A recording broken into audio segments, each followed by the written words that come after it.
Hello and welcome to the Fighting Spirit Podcast. As always, I'm Jason and I'm here to bring us the retrospective for Hall versus Silva, and we're going to look ahead at Santos versus Teixeira on Saturday. But let's talk about the retrospective here. We went 6-5, but that's not the big story here. The story is not that we did 55% accuracy or thereabouts. It's that we went 4-0 on the Patreon. We nailed all of our highest probability picks and even our underdog pick of the night, which included Sean Strickland, Kevin Hall, and Greg Hardy, and then the dog of the week, like I said, was Thiago Moises. We nailed all of them. We went 6-5 overall, so okay, but we nailed all the highest probability ones, and those are the ones that you want. Head on over to Patreon if you want those picks and you want to support the show at a dollar amount that makes the most sense to you.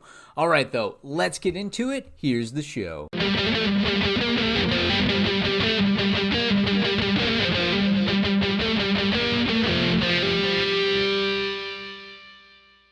Alright, so we have to start the show on kind of a down note, and that's going to be because Anderson Silva lost to Uriah Hall. Now, I wanted Anderson Silva to win. I knew the numbers for him were shaky at best because he hasn't been performing to the old, spider ways, but we were going with Anderson Silva anyways in this one. But Uriah Hall, I'd say around the end of round 2, round 3, started taking over. And that was kind of the end of Anderson Silva. I thought he looked good through rounds 1 and 2, though. He was putting it on Hall. He was looking a little like, he was in the Matrix. He was throwing up some great fakes and great feints and catching Hall with some great shots. But the power, the speed, the precision isn't quite there anymore. He's 45 years of age, and Hall was able to, put him out on his shield. Minute 24 into round number 1.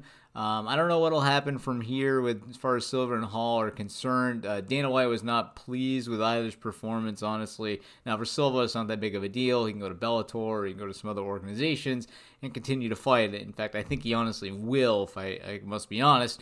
And then Uriah Hall, he was impressed with his performance, that he was a gun-shy fighter overall. So I don't see him getting any kind of great fight coming off of this. He'll get something decent, but the fact of the matter is Anderson Silva wasn't ranked.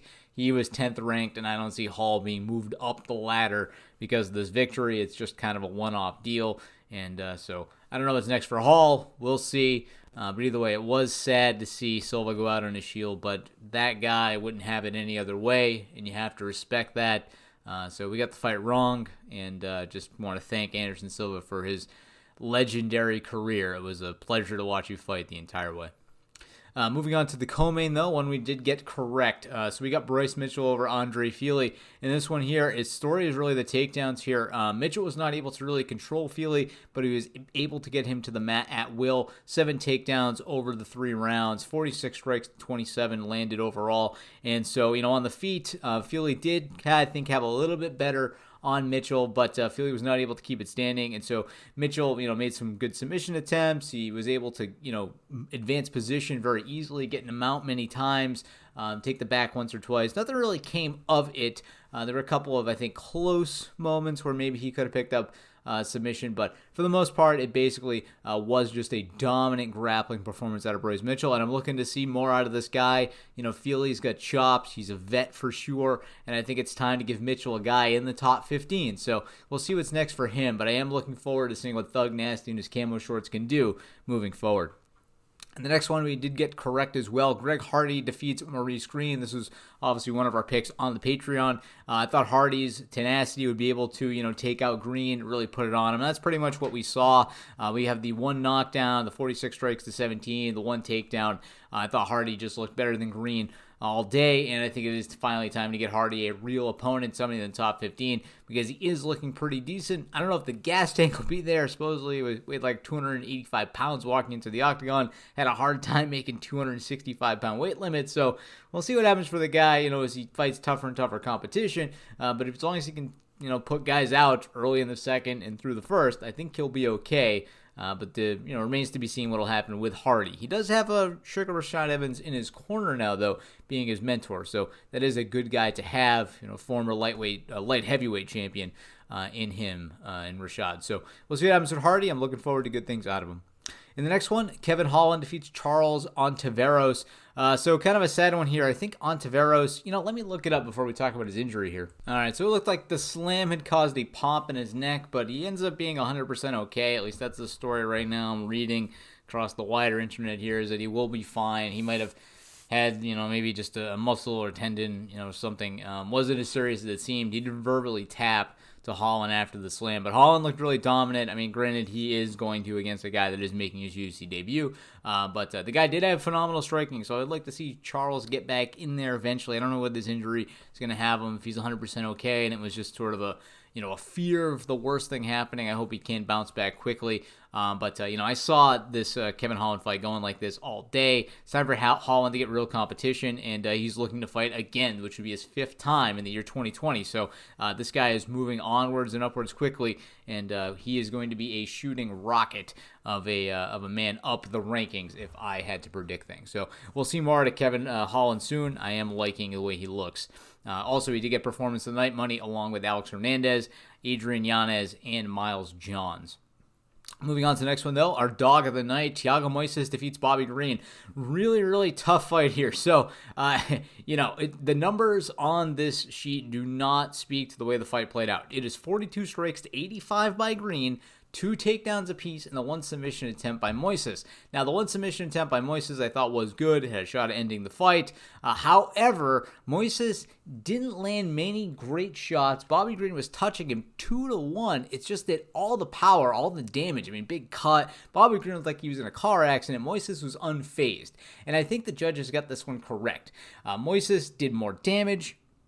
He was in control of the fight, I think, because of that damage to an extent. Obviously, the takedowns did help because they were at great moments in the fight. And I think Bobby Green's fight IQ, his, willingness to cruise to decisions got in the way here. He didn't lay it all on the line. He didn't try to go for the W, whereas Moises did. And to the victor go the spoils. He was willing to take risks. He was willing to put it out there. And so he ended up getting a solid win. So I think they got this one right, but the numbers do not speak to that just by looking at them. You'd have to go back and watch the fight. And in my personal opinion, despite it being close, Moises did end up winning because of the damage he inflicted. Just look at their faces when they go to raise their hands. Green, giant gash, blood on the face. Moises, hardly a bruise. He was just getting touched all night. Wasn't really doing anything. So hats off to Moises. I'm looking to seeing more out of him. And one we did not get correct. Alex Hernandez defeats Chris Gertzmacher. Alex Hernandez had been struggling leading into this fight for sure, but he bounced back. He looked like the Alex Hernandez that did get that fight with Donald Cerrone, that was aggressive, that had high-level ability, had fight IQ, killer instinct, and I'm looking forward to seeing more of him now after he bounced back against Gertzmacher. The problem is Gertzmacher not the greatest fighter in the world. He's definitely not going to be touching the rankings anytime soon, and Hernandez will probably be back there before we know it. So I'd like to see maybe one more tough fight for Hernandez before he starts touching the rankings again, but we are going to see more out of him soon. For sure. In fact, I think, is he actually ranked? Let's look this up real quick. Okay, yeah, he's not ranked currently at the moment, which I don't think he should be. So maybe one more before he gets into the top 15. Just kind of looking at them here, maybe a Drew Dober, Gregor Gillespie. Those are the kind of guys I could see him fighting once he does get there, but we'll see how things play out.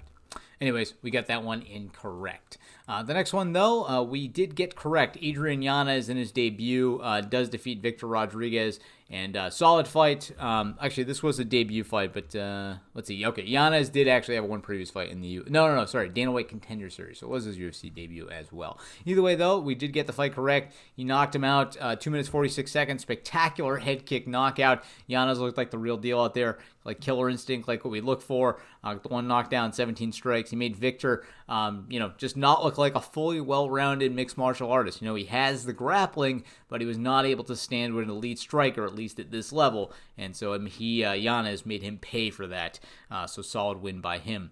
And another one we got correct, Sean Strickland just beats the crap out of Jack Marshman. Solid victory after coming back from his injury, his motorcycle accident. Apparently his kneecap had been left on the roadway there, so I'm really happy to see this guy coming back and competing. But this was a really fun fight to watch. Strickland was just screaming at Marshman, especially in the third round, why won't you go down? Just talking a lot of trash, trying to get Marshman to bite and catch him with a counter. Strickland's boxing was definitely a lot better, but we got a chin of granite on Marshman because he was clipped with a lot of good solid shots by Strickland and would not go down. So a lot of heart in that guy, a lot of toughness, but Strickland was the superior boxer and proved it all the way out, striking him 106-48. And one we did not get correct, but this one was really a toss-up. The numbers were terrible for this one. I said in the last podcast. Jason Witz defeats Cole Smith. It was via arm triangle. here. Not too much to say. The 2 takedowns by Witt, Vanilla Gorilla ends up, making it his own match on the mat, outstriking him 20-1 as well. It's really a one-sided affair with Witt just carrying forward. We had picked Williams here, but hey, after the first performances they had in the UFC, it was not a foregone conclusion either way. And then in the last 2 here, we had Dustin Jacoby defeat Justin Leday. I don't know what's wrong with Leday. He really should have performed in this fight. He looked great coming into the UFC, and he was just continued to struggle in the big show. He drops one of the Jacoby here. He didn't look good to start, and I think, honestly, he needs to change weight classes. I'm not really sure what's going on with him. I think his frame, honestly, could be big enough to fight at heavy where he doesn't have to cut as much. But we'll see what happens with this guy. It's 4 losses in a row. Lost to Rakic, Johnny Walker, Alex Kimore, and Justin Jacoby. So he's got to do something. He's got to make some kind of adjustment. And with his 80-inch reach, his 6'4" frame, his guy's a little on the thicker side. I think he could potentially go up to the heavies and take a crack there. I think it's worth it at this point because he's looking at getting bounced out of the UFC. The guy has not had a win in quite a while, since 2017 he last had a victory. So we got to see something different out of Leday. I do think he's a good competitor, but he's got to get a win. And the last one we got wrong as well. Miles John defeats Kevin Natividad. Knocks him out in the 3rd round, but I think it was going to be a decision for him anyways. With John's looking really good throughout the entire fight. So like I said, 6-5 overall. Not the best, right? We had some, kind of weird statistical ones to start with here. Some debuts, right, with Leday and Johns. And then moving on to the, poor statistical matchup with Jason Witt and Cole Williams. And then we kind of kicked it into cruise control. Besides the Silva fight, I thought he performed amazingly. 4-0 on the Patreon. Really, really solid stuff out of us this week. I'm looking forward to doing it again this upcoming week. We got some solid fights. Obviously, the main event. We got Claudia Gadelha on this card. We got Ian Heinich as well. So I am looking forward to this one. Let's get into it. Here's the fight picks.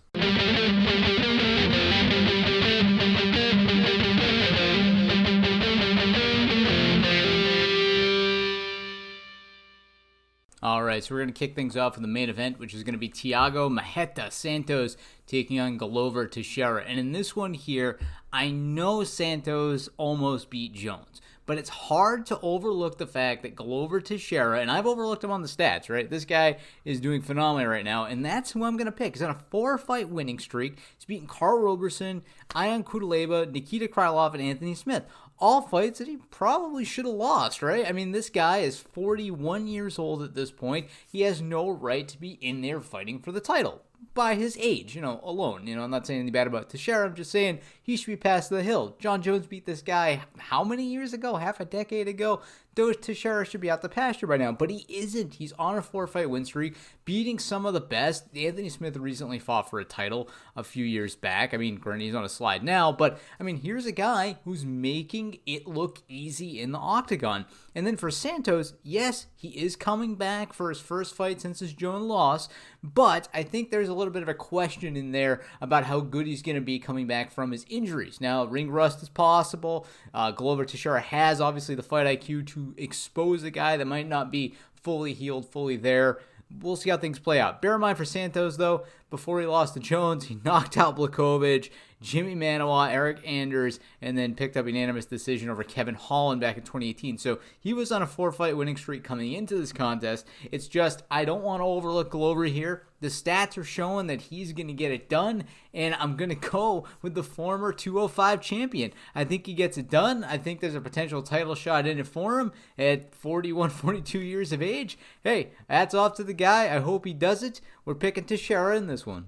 All right, the next one here is going to be the big boys. We have heavyweights Andre the Pitbull Arlovsky versus Tanner the Bulldozer Boser. And in this one here, I'm going to go with the guy from Shaved Bears MMA. That's going to be Tanner Boser. I think he's the superior talent right now, and I think he's got a chin made of granite, which I cannot say the same about Arlovsky. 11 KOs over 19 losses, okay? Arlovsky has been getting knocked out a lot, and that's what Boser does. 10 knockouts over his 19 wins. He's picked up back-to-back knockout victories in 2020 so far with Felipe Lins and Rafael Pessoa.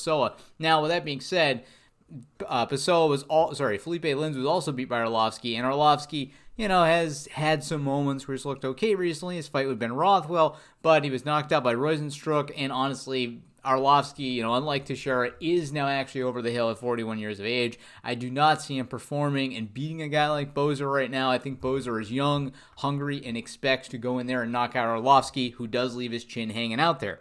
So, with that being said, we are going with the bulldozer in this one. All right, next fight here could be fight of the night. We have Enich, the Hurricane Heinich, taking on Brendan All-In Allen. And Brendan Allen has looked phenomenal. This guy has not lost since he fought Anthony Hernandez back in LFA. He got back to his winning ways in LFA, picked up a quick rear naked choke over in Dana White Contender Series, and then it has been looking amazing up until his decision to Kyle Dockhouse, which he did dominate pretty well, although he was getting early stoppages before that, even over the likes of guys like Kevin Holland. Now, over at Heinich, I like this guy, but he's been on a bit of a slide. Yes, he did knock out Mearshart, but he did get back-to-back losses with Derek Brunson and Omari Akhmedov. Now, both those guys are phenomenal talents, but I think Allen is actually going to prove himself a totally worthy opponent in the UFC, defeating a guy like Heinich. Heinich was on a sharp trajectory. He's since fallen off, and I think that Allen is going to be able to make a statement against this guy. I think that he's going to be able to exploit potentially a little bit of the ground game that could be lacking for Heinich. Now, Heinich's, defense is not the worst in the world when it comes to grappling. Okay, he does have a solid, half submission per 15 minutes, so he does get one in there, and his takedown defense is at 62%. But we're seeing really good accuracy out of Allen, and we're seeing high submission averages. So I think that honestly, Allen, if he can get this to the mat, will be able to get it done there. He also has a 3-inch reach advantage. I think he has a good striking borderline edge. It's probably a little more even there, but I think if it gets to the ground, we are looking at Allen getting it done. He's going to be the pick with All-In Allen. All right, this next one here is going to be another phenomenal fight, but this time in the ladies' divisions. It's going to be Claudia Gadelha taking on, and I'm sorry, I'm going to hack her name up here, Jinyan Yang, the Fury. That's as close as I think I can get to this one here. And in this one here, I like the Fury. I like the fighter out of China. In this one, her striking output is phenomenal. She's beaten some great contenders in the likes of Andrea Hill and Karolina Kowalkiewicz in her last two outings. And honestly, I think she's going to get it done here. We have seen Cordelia, I think, struggle a little bit. She probably shouldn't have beaten Hill, even though she did get the split decision victory. She lost to Nina Ansaroff, and, she did beat Ronda Marcos, but that's not, I think, as high a level as where Jan is right now. Her striking output is basically 2-1 over Gadelha. She has very high 70% takedown defense, and we know that is Gadelha's bread and butter. She's going to have to shoot in order to try and get a win here, and I just don't think it's going to happen. I think that Jan's going to be all over her with the striking, and I think she's going to be stuffing the takedowns to pick up a solid, if not TKO. I think a potential unanimous decision is going to be there. So I am going to go with the Fury Jan in this contest. All right, before we get to the debuts, which will be at the end, we're going to skip one here and go to Trevin Giles versus Bevon Lewis. Now this one here, both these guys, maybe not a whole lot of experience for Bevon Lewis. We have Giles at 12-2, but he has struggled a little bit lately. He only got a split decision over Krause and back-to-back losses with Gerald Mearshart and Zach Cummings. Now, we've seen similar issues with Bevon Lewis, though, as well, with, back-to-back losses, Uriah Hall, Darren Stewart, and then a win over to Quan Townsend. But I think the quality of opponent was a little bit higher. Okay, maybe I'm stretching it a little bit, but I like Bevon Lewis here. I think that he just got sidetracked. I think he got back to his winning ways. He looked really good against Daquan Townsend. He didn't just squeak out the win. I thought he was more dominant despite his lack of experience, and he does have some good power in the hands, trains over at Jackson Wink. I think that this guy can get it done, and he can expose Trevin Giles, who has had some issues recently. Now, it's not to say they both haven't had problems, but I still like Bevon Lewis here just a little bit more. He's the pick. All right, the next one here is going to be Rony Barcelos, we'll go with that, taking on Khalid Taha, the Warrior, fighting out of Germany. So in this one here, I like the Brazilian. He's looked phenomenal, has not had a loss since 2014, beaten Said Nurmagomedov, Chris Gertz, Carlos Haushin. He's just been on a streak in the UFC. 4 fights in a row, not to mention his win streak before that over in the RFA organization. And then we cannot say anything similar for Taha. No contest in his last one. beat Boston Salmon, lost to Nadin Armani, lost in Ryzen before he came over to the UFC, and then won over in the Brave cage fighting. He's been off and on. He's not looked phenomenal, I think, in the UFC, despite his 13-2 record. And honestly, I think that one of the locks of the night is probably Roney in this one. I wouldn't be surprised if we see him over on the Patreon once we crunch the probability and post him there. He's going to be the pick on Saturday.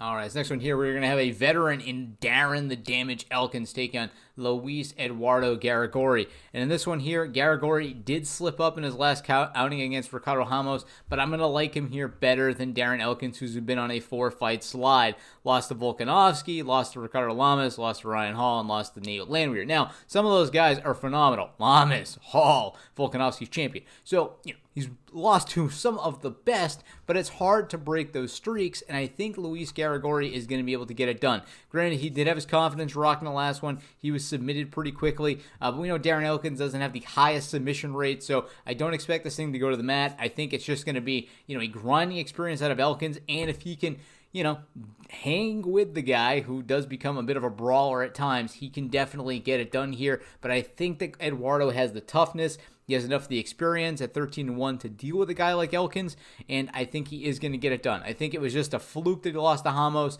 in his last outing, and he will look a lot better this time around. So we are going with Garagorri in this contest. All right, and the last one here before we get to the debuts is going to be at heavyweight. We have Marcos Rogério de Lima taking on Alexander Romanov. And in this one here, I got to go with the undefeated Romanov. He looks phenomenal. He has obviously just the one win in the UFC, but it was a great stoppage. And, we've seen Lima struggle off and on and off and on. He has had a hard time. He has not been able to string 2 wins together since 2014, and I don't expect him to start that now. I think it's a good test for Romanov, but I think he's going to prove that he really belongs in the UFC by picking up some kind of solid stoppage. That's all he has. 5 knockouts and 7 submissions over his 12 wins, whereas we know Lima does struggle with the ground, and he's been knocked out. He's also lost decisions over his career. But at the ground, he is the most, I think, easily defeated in this one, and that's what Romanov specializes in, having the 7 submissions over his 5 knockouts. So I think that, honestly, he will get it done. He will pick up a submission. That's how he got his last fight done back in September, and that's how he's going to get the next one. We're going with Alexander Romanov in this contest.